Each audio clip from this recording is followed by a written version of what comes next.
안녕하세요. 경제의 흐름 같이 보도록 하겠습니다. 네. 그래서 인플레 정점 통과에 대한 이슈.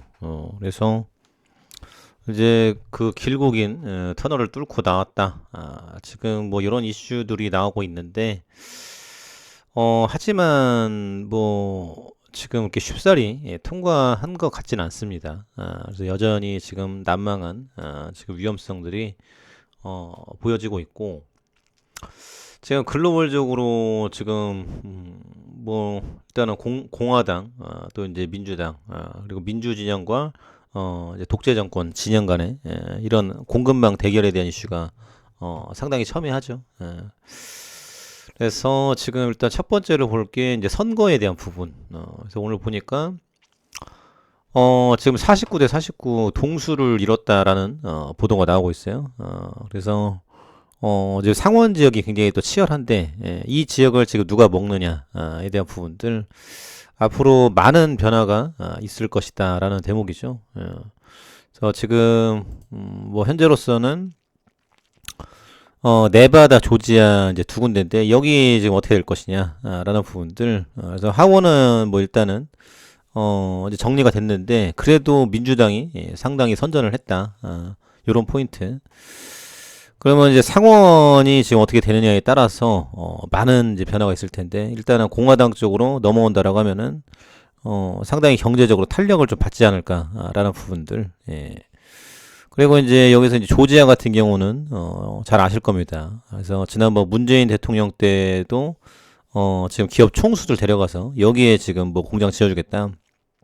다 이 동네예요. 그래서 이 동네를 공략하는 이유가 있겠죠. 그래서 여기를 민주당이 가져와야 정치적으로 우위에 설 수 있기 때문에 그래서 조지아라는 동네는 우리 기업이 굉장히 많이 들어가고 여기 일자리에 대한 부분들을 키워간다. 근데 여기를 만약에 뺏겼다라고 하면 민주당으로서는 굉장히 뼈아프겠죠. 그래서 바이든 정부가 여러 가지를 지금 하려고 하는데 앞으로 2년 또 남았지 않습니까? 그래서 지금 이제 다음 달에 이제 결판이 날 텐데, 이거를 지금, 가져오지 못한다라고 하면은 상당히 지금 복잡할 것이다. 그리고 이제 공화당 입장에서는, 트럼프 말고 다른 인물이 나와서 경선을 이길 수 있을까? 라는 부분들. 그래서 이거는 결국은, 이제 G20 정상회의, G7, 뭐 파리 기후협약, 뭐 이런 것들하고 다 연결되고, 네, 중요한 거는 이제 유럽과 나토와의 관계죠. 그래서 자금줄이 이제 끊긴다. 그러면은 뭐 앞으로 지금 뭐 헤르손 지역을 탈환을 했지만 우크라이나 입장에서 굉장히 난감할 거예요. 그리고 나토 입장에서도 굉장히 어려운. 그러면서 중국에 손을 벌리고 이런 구도가 있는데 여 이제 선거를 통해서 앞으로 벌어질 일들 상당히 크다라는 대목. 예. 그리고 지금 뭐 어찌됐거나 FTX 사건을 통해서 많은 지금 기사들이 쏟아지고 있는데 일단은 첫 번째는 너무 이에 대한 규제가 허술하다 보니까 이렇게 지금 빚을 내 가지고 또 부실하게 고객을 돈을 가지고 투자에 투자를 하고 뻥튀기를 하고 이런 이슈들이 계속 나오는 거예요. 그래서 앞으로 지금 이 규제와 제도권 집어넣는 거, 아무래도 이제 상원 지역을 공화당이 가져온다. 그러면 탄력을 받고 밀을 가능성이 있습니다. 그래서 이 테두리 안으로 집어넣으려는 노력들을 할 텐데, 뭐 증시, 코인, 또 이제 부동산, 에너지, 뭐 등등해서 많은 변화가 있을 것이다. 그리고 이제 큰 대목 중에 하나가 지금 우리나라 이제 일기예보 보시면 오늘 좀 비가 와가지고 이제 겨울로 들어가는 것 같은데 미세먼지 요즘에 기사가 좀 많이 나오고 있죠. 코로나 때 좀 조용하다가 중국에서 어마어마하게 지금 석탄을 떼고 있더라고요. 그래서 지금 돌려야 된다라는 부분들 경제가 너무 힘들다. 그래서 지금 석탄 발전과 탄소 배출에 대한 이슈가 상당히 크게 자리를 하고 있다. 그래서 앞으로 이제 기후 협약 위험성에 대한 부분들 지금 당장 경제가 힘들기 때문에 좋았던 적은 뭐 한 번도 없죠. 그래서 좋아져야 되기 때문에 인도, 중국 이런 데서 엄청 뗄 것이다. 그럼 앞으로 그 이상 기후에 대한 부분들을 누가 어떻게 잡아나갈 것인가. 그래서 이런 부분들을 우리가 생각을 해봐야 되겠죠. 그래서 앞으로 친환경 정책도 하지만은 경제를 살리기 위해서 석유, 석탄을 엄청 뗄 것이다. 오늘 또 미국에서 정유주 관련한 부분이 굉장히 올랐는데, 앞으로 이 에너지에 대한 이슈가 굉장히 대두가 될 것이다. 지금 이런 포인트고요. 그리고 이제 앞으로 지금 더 큰 이슈가 결국은 이제 요 대목인데, 매년 일경원 쓸판 저출산보다 훨씬 무서운 고령화, 무섭기도 하고 무겁기도 하고. 그래서 일본의 역전패에 당한 한국의 인구 문제, 그래서 저출산 고령화가 굉장히 지금 심각하다는 거예요. 이게 지금 이틀 전에 나온 기사인데요. 고령화는 국가 재정 악화, 인력난 원인. 일본에서도 젊은이들이 결혼을 하고 싶어도 돈이 없어가지고, 돈을 벌면 될 텐데, 이런 의지가 꺾였다라는 거죠. 그래서 지금 뭐 캥거루족 뭐 등등해서 지금 묻혀 있다. 매년 예산의 3분의 1이 노인사회보장비. 이렇게 되면은 굉장히 큰 문제가 되는 거죠. 뭐가 문제가 되죠? 누가 세금을 냅니까? 세금을 내야 이 나라가 돌아가는데, 일을 하고 세금을 내고 건강보험을 주고 이런 것들이 돌아가야 되는데, 이런 톱니바퀴가 끊어진다라는 거예요. 젊은 층들을 키우지 못하니까. 애도 안 낳고. 예산 부족 허덕이는 일본 정부. 최근에 지금 엔화 폭락에 대한 부분들, 또 이제 미국 국채 내다 파는 것들, 앞으로 어떻게 대응해 나갈 것인지. 일본에 지금 인물이 없어요.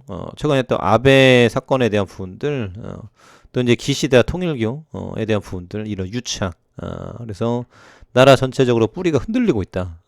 그래서 아시아 맹주, 뭐 호랑이 이런 거는 옛날 얘기입니다. 그래서 영국, 일본 이런 국가들이 속절없이 픽픽 무너져가고 있는 모습들, 이런 흐름을 볼 수 있겠죠. 2025년 문제 시작되면 인력 부족 쓰나미.